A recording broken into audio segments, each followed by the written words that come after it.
गजा के रहने वालों के लिए ज़िंदगी तंग हो रही है और ताकत के नशे में चूर इसराइल के वहशियाना हमले इस वक्त जारी हैं। शहदा की तादाद 10,000 के करीब पहुंच गई है। कनाडा ने इसराइल से मुतालबा किया है कि बमबारी बंद करो, लेकिन इसराइल ने इनकार कर दिया है। कल इसराइली वज़ीर-ए-आज़म नेतन्याहू ने ईसाइयों के रूहानी पेशवा पोप फ्रांसिस की अपील भी मानने से इनकार कर दिया है। और इसी सिलसिले में बात करने के लिए ब्रिगेडियर वकार हसन दिफाई तजियाकार हमारे साथ हैं, उन्हें वेलकम करेंगे। अस्सलाम वालेकुम sir, welcome to the show. वक्त निकालने का बहुत शुक्रिया। जी वालेकुम अस्सलाम Faheem, thank you so much. अच्छा ब्रिगेडियर साहब, पहले सबसे मैं ये जानना चाहूँगा कि कल जो है वो इजरायली वज़ीर ने ये धमकी दी कि हम एटॉमिक ऑप्शन भी जो है वो यूज़ कर सकते हैं, और उसके बाद उनसे इस्तीफ़ा भी जो है वो ले लिया गया है। अब वो इस काबीना का हिस्सा नहीं रहे हैं, शायद ये इसी वजह से कि इंटरनेशनली बहुत ज़्यादा दबाव आ गया होगा। लेकिन आप ख़ुद भी जो हैं वो फ्रंट पर रहे हैं, आपने जंगें लड़ी हैं और आपको मालूम है कि माहौल उस वक्त क्या होता है। इस वक्त फ़लस्तीन पर बमबारी ऐसे हो रही है जैसे कि ज़ालाबारी हो रही हो, आसमान से जो है वो बरसात बरस रही होती है, उस तरीके से मिसाइल बरसाए जा रहे हैं। ग्राउंड रियलिटी की अगर हम बात करें ब्रिगेडियर साहब, तो मैं जानना चाहूँगा सबसे पहले कि इस वक्त फ़लस्तीनी आवाम जो है उनके लिए कोई रिलीफ का मौका इजराइल की जानिब से तो नहीं आ रहा है, लेकिन अगर वो अपने आप पर कुछ मदद करके खुद से जो है वो रिलीफ चाहे तो क्या सूरत हाल बनती है इस वक्त? जी I think before we come to the question, ये मैं एटम बम वाला थोड़ा क्लियर कर दूं कि हिरोशिमा पे जब बम फेंका गया था उसकी जो कैपेसिटी थी in terms of destruction was 15,000 tons, 15,000 ton उसका इम्पैक्ट था। और गजा पे जो बमबारी 18,000 टन क्रॉस कर चुकी है, तो कौन से एटम बम की बात करें, दे ऑलरेडी यूज्ड। ये जरूर है कि एक दिन में नहीं हुआ या एक सेकंड में, it is been done over, और ये हकीकत है। नाउ इट इज 18,000 टन, ये परसों की फिगर है। और शायद ये आई थिंक अगले 10 दिनों में हिरोशिमा नागासाकी कंबाइंड जो था उससे आगे चला जाएगा। So they have already done it.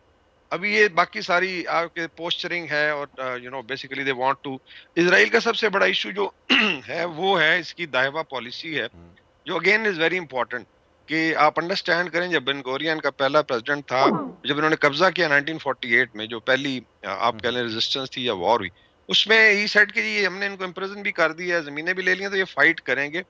तो आप एक ऐसी पॉलिसी लाएं कि इनकी जनरेशन को साथ साथ आप खत्म करते हैं। Dahiya is basically lawn mowing, grass cutting को कहते हैं, यानी वो फलस्तीनियों की कौम को एक घास समझते हैं, नॉट इवन एनिमल्स। और ये है कि जैसे घास बड़ी हो, बल्कि एक इनके मिनिस्टर ने कहा था जिसमें सांप पैदा हो जाते हैं। Just imagine, look at the way they treat. अच्छा, ये है पॉलिसी जिसकी consistent I would say application है। शुरू में अभी अरब वर्ल्ड जो है वो उसने लड़ाई की है, ऐसा नहीं है। 48 की लड़ाई में 4 मुल्क शामिल थे, देन यू हैड 67 वॉर और 73 वॉर जब कैंप डेविड। उसके बाद फिर अरब पीछे हट गए, but by and large they were fighting. उसमें फलस्तीनी भी लड़े। फिर ये फलस्तीनियों पे ऊपर आ गया जब ऑस्लो अकॉर्ड हुआ कि ठीक है जी 2 स्टेट सोल्यूशन, जिसमें आई वुड से कि एक छोटा सा फलस्तीन भी उनको कबूल था, Yasser Arafat, then compromise with Yitzhak Rabin. और तो ये बैकग्राउंड है। अभी ये फलस्तीनियों की चौथी इंतफादा है, यानी अगर आप 70s ऑनवर्ड देखें तो चौथी वॉर है, लेकिन इस दफा इंटेंसिटी बहुत ज्यादा है। और मरवान बिशारा के बहुत बड़े जर्नलिस्ट, आपने जैसे कि कहा कि इंटेंसिटी इस दफा बहुत ज्यादा है, थोड़ा सा अमेरिका के किरदार पर अगर बात की जाए कि अगर ये पुष्ट पनाही जो कि इजराइल को अमेरिका की हासिल है ना होती, चीजें कितनी मुख्तलिफ होती। और ये जो दोहरा मयार हम देख रहे हैं कि एक तरफ जनाब जालिम की पुष्ट पनाही भी की जा रही है, दूसरी जानिब कह रहे हैं जी रास्ता खोलें जी, यहाँ पर इमदादी ट्रकों को जाने का मौका मिलना चाहिए। ये किस तरह की डिप्लोमेसी और किस तरह की इनकी ये पॉलिसी आप देख रहे हैं अमेरिका की स्पेशली? जी बिल्कुल, आई थिंक आपने सही पॉइंट आउट किया है, इरिस्पेक्टिव ऑफ अमेरिका है या वेस्टर्न। अभी जो रिपोर्ट्स हैं मैं थोड़ा सा अपडेट कर दूं कि इस वक्त अमेरिका की डेल्टा फोर्स आ चुकी है अंदर। 2 एयरक्राफ्ट कैरियर ग्रुप्स हैं जिसके साथ 20-20 जहाज होते हैं, वो मेडिटेरियन में खड़े हैं और इनके रीपर ड्रोन्स अभी फिर रहे हैं। अभी परसों पिकअप हुए रडार ट्रैकर्स पे। सोशल मीडिया लोगों ने कहा जी ये बड़े सर्कल नजर आ रहे हैं गाजा के, तो आप क्या कर रहे हैं? उनका जी बाद में देखना वाले। So they are. अच्छा, इसके बाद यूके की SAS has moved into Cyprus, वो लोग आ रहे हैं और कि जी हम अपना ढूंढ रहे हैं और इसमें इनकी मदद करेंगे। सो अभी मैं उसी पे आता हूँ कि 73 ऑनवर्ड अरब्स की जो थी सपोर्ट कम होती गई, इवन मॉरल सपोर्ट और डिप्लोमेटिक, और वेस्ट की बढ़ती गई। तो इसको आम भी किया। अभी भी 14.5 बिलियन डॉलर्स की जो है आई थिंक एड मंजूर हुई है। Israel the largest recipient of US। तो हिपोक्रेसी भी है, लेकिन वही बात है कि जो पावर है, पावर को ही रिस्पेक्ट करती है।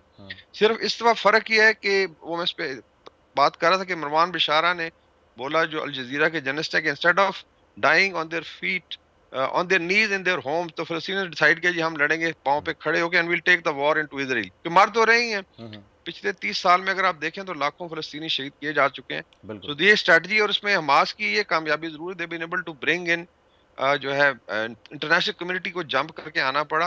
अरब्स को भी स्ट्रीट पे आई थिंक बहुत ज्यादा प्रेशर, इस्लामिक वर्ल्ड थोड़ा जागना शुरू हुआ, लेकिन लड़ाई में जो रिपोर्ट्स आ रही हैं काफी ज्यादा हजीमत का सामना है इसराइल को। But look at the military power और जितनी उसका पोटेंशियल है, और न्यूक्लियर बॉम्ब की धमकी दे रहे हैं इस वक्त गाजा के अंदर, ये घुसना मुमकिन नहीं है उनके लिए, बिकॉज़ बेसिकली क्या चांसेस हैं कि हिजबुल्लाह इसमें फुल फ्लेज तरीके से इन्वॉल्व हो जाएगा और ये जंग आगे फैलती दिखाई देगी, या फिर हम आगे आने वाले दिनों में कुछ वक्फा भी इसमें देख रहे हैं? फिलहाल जो रिपोर्ट्स हैं वो तो ये है कि इजराइल कह रहा है जी पूरे साल तक जारी रह सकती है। आपका तजुर्बा क्या कहता है? जी, I think I also agree to some extent, despite के इनके एडवाइजर जो हैं पुराने, वो कह रहे हैं जी कि actually you are losing moral ground पे भी और इवन मिलिटरीली, बिकॉज आप देखें ना एसिमेट्री है।